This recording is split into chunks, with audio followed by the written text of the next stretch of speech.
Assalomu alaykum hurmatli kitobxon. Bir xatoning ming jafosi kitobini yozilishiga turtki bo'lgan omillar to'g'risida qisqa to'xtalmoqchiman. Men 1979-yil Navoiy tumani hududiy elektr tarmoqlariga elektromonteur lavozimiga ishga qabul qilindim. 3 yil davomida elektromonteur lavozimida faoliyat ko'rsatib, bir narsaga guvoh bo'ldimki, bu xavfsizlik texnika qoidalarini buzish nima sababdan shu baxtsiz hodisalarga yo'l qo'yilishiga juda katta e'tibor qaratdim.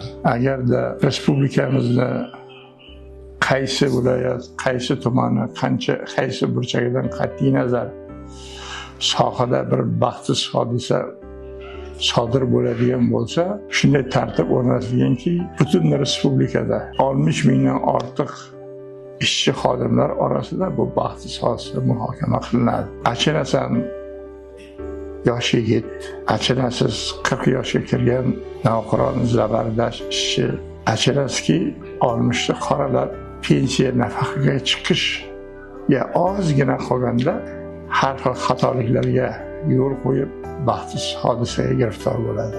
Biron bir baxtsiz hodisa qanaqadir himoya vositasi, qanaqadir ehtiyot qism, qanaqadir ishlab chiqarish bilan bo'lgan bir omil sabab bo'lmasdan oddiygina e'tiborsizlik tufayli baxtsiz hodisaga yo'l qo'yiladi.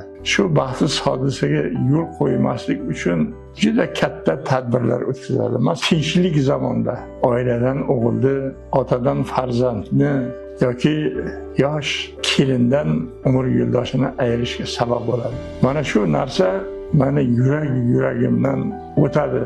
Qayg'uramiz, qanday qilib shu baxtsiz hodisani oldini olamiz deb o'ylab, mana shu kitobni yozilishiga sabab bo'ldiki, shu kitobda 35 ta taqdir bor. Bu taqdir uydirma emas, to'qima emas. Hammasi respublikamizda qayerdadir, qaysi tumanida bo'lgan baxtsiz hodisalar hisoblanadi.